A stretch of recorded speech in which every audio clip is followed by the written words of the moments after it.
everybody, and welcome to another episode of Kinky Politics. I am your host, Kai, and this is the wonderful, the talented, the mighty Robert Harrell. Robert Harrell?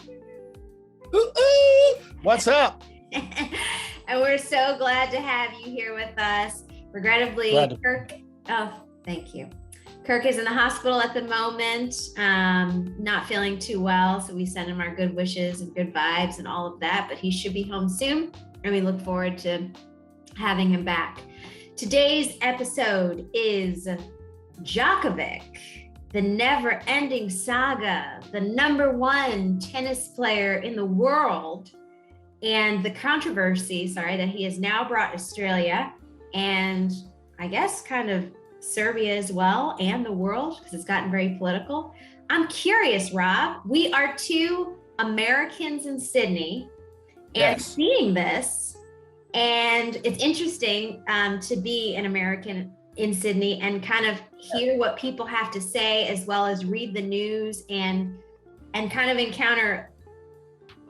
deal with what's going on now that he has been deported.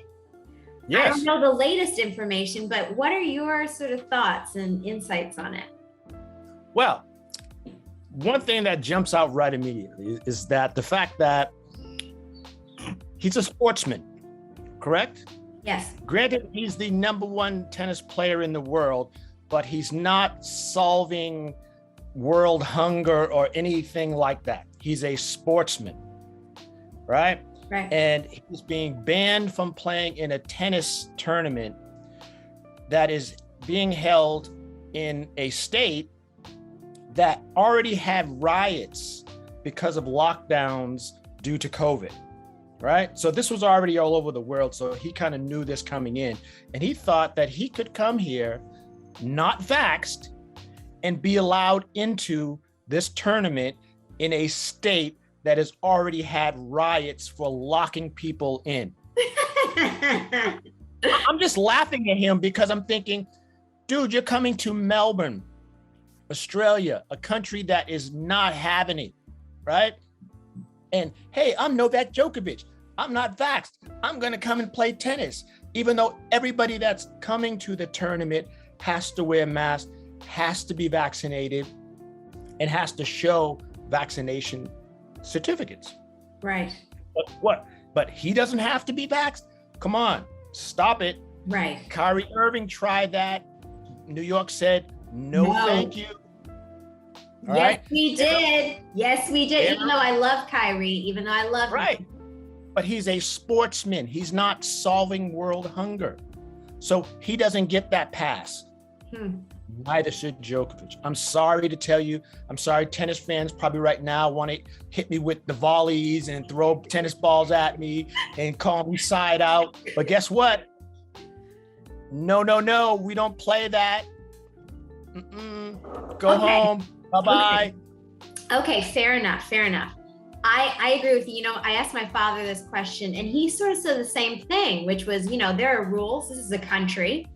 And, you can't come in here expecting to do what you want just because, you're the #1 tennis player in the world. I will say, though, Nicole Kidman, a beloved actress all over the world, particularly America and Australia, during the height of, the pandemic, she came over here and, vaccinations were not allowed by then. However, she pretty much got to do what she wanted, right? She got to come over here, fly in her private jet, escorted by security. They had to wear masks and everything, but she got to remain on her property, not in quarantine like the rest of us individuals who had to come and quarantine when we were in America or various countries, or just had to quarantine anyway. At the start of the pandemic, most of us were in quarantine for a long ass time in our homes, right? But anybody who is coming from outside had to quarantine. She had to quarantine in hotels and specific places that that were allocated to people who were coming here. She got the opportunity to be with her family on her own property here in Australia. Now, I think that's fucked up. And I forever think it's fucked up. And the reason, and that is the reason why. However, there is one other thing that changes it, which is she brought a lot of stimulation to the economy. So she brought a lot of jobs. I don't think that's the thing that really is the thing you also have to add. What's she that? is also an Australian, so she has citizenship as well. She has dual citizenship. Nicole Kidman is an Australian, so that's going to give her a little bit of room to squeak in there and do things that Djokovic, who is not a citizen, is going to be able to do. I think it's different because Australians have been stranded in America and various parts of the world because they couldn't get back here because of the quarantine issues, and because of the fact that Australia had stopped travel. They didn't give a rat's ass if you were Australian. You were going to quarantine in their mandatory quarantine hotels, and they were going to consider they were going to put a cap on how many people got to be in this country.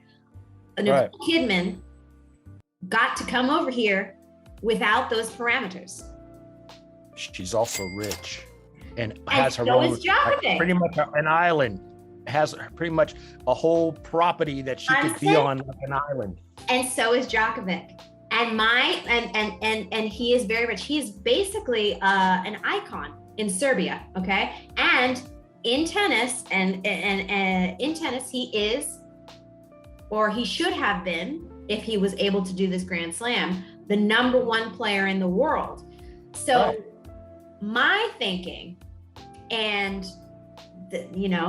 we could talk about it further, but my thinking is that this was a political stunt. And this is a political stunt for, what's his name? The current conservative prime minister, what's his name? Scott Morrison. Scott Morrison. Yes. Okay. He was the one, he's basically, Australia's Trump, right? Yes. The whole stop the boats and the whole no immigrants thing. And he's supposed to look really, hard on border policies. And they let other tennis players in who were exempt from getting the vaccine.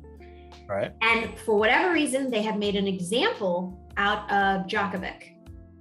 Right. So the only thing I can think is, if they're going to give a pass to Nicole Kidman, granted the situation was a little different, they're going to give a pass to Nicole Kidman. I think it's because of the amount of money she's brought into the Australian economy. She gave 750 people jobs during a time. I agree. Yeah, it was a couple billion, maybe something like 5 billion or something like that, that she put forth into the entertainment industry here in Australia, which is huge. So I think they gave her a pass, not because she's Australian, but I do think with Djokovic, I think Australia doesn't like him. If it were Roger Federer, we wouldn't even be having this conversation. But really? I don't know. I think if Federer would have came over here unvaxxed and tried to get into Melbourne, because Melbourne's tough. Melbourne is tough. Melbourne is tough, but this reached to federal courts, and they did not penalize other tennis players, far less noteworthy than Djokovic, right? Right. Why use why use Djokovic as an example? And I just think Australia doesn't care for Djokovic, and so Scott was willing to use him as an example of, we're tough, and you don't you can't come in and mess with us, and it doesn't matter if you were gonna do this whole Grand Slam. I really feel like they wanted to make an example out of him, and I feel it's a little bit sad because I think he's a little bit of a it seems that the general consensus here in Australia about Djokovic is that he's he gets what he wants. Right. You know, But they don't talk. They don't talk about that with respect to Andy Murray or Roger Federer or Nadal, even though they get passes all the time because they're sportsmen, celebrities. Right. But it's become very political, so much so that the Prime Minister of Serbia had to make this formal statement, about Djokovic, saying like we support him in all this, his family and the media, and his father contacted the Prime Minister, and the Prime Minister contacted our Prime Minister. So I think it's all been a political stunt here for Australia, and that's my thinking. I don't think people like him personally as they do the other noteworthy tennis players, and they were just trying to make an example out of him. But you want to hear something funny? A funny side note for all of this, that we got all these strict rules, right? Yeah. I actually went onto the website just to see what the requirements were to go to the thing. Yeah. And then yesterday, I just turned on the TV to watch Ash Barty play. Yeah. Right? Yeah. And they were scanning the audience, and not a one person maybe 1 out of 20 had the mask on. They all had it down here, under the nose. Some people sitting there like, whatever, yelling. And because the rule is, you're eating or drinking, right? That's the exception where you don't have to have the mask on. But how easy is it to hold a beer in a big giant glass for 45 minutes and say, hey, I'm eating and drinking.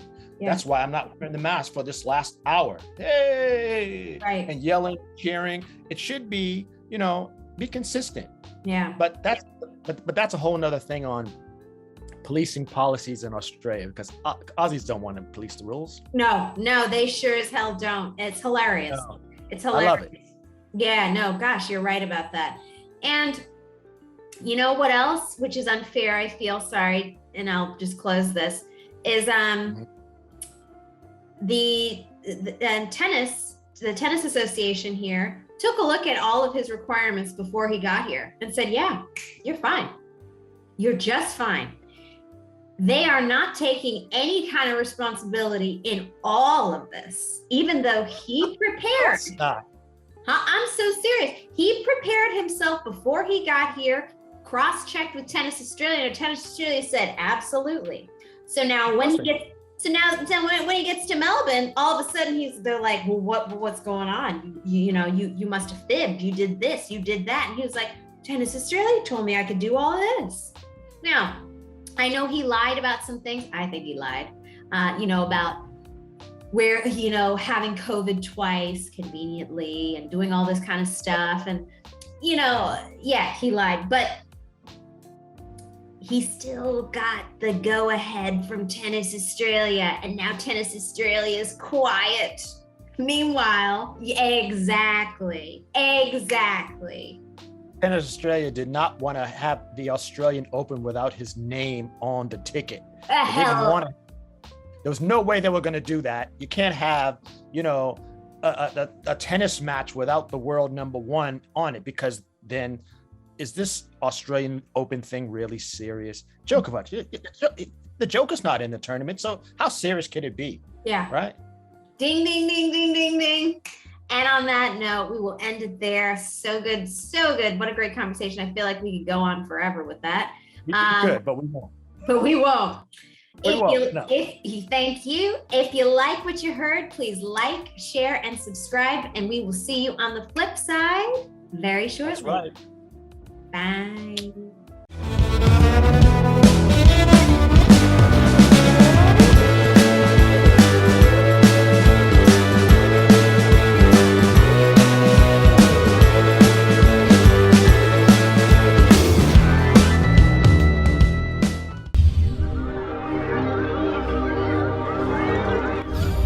Oh my God.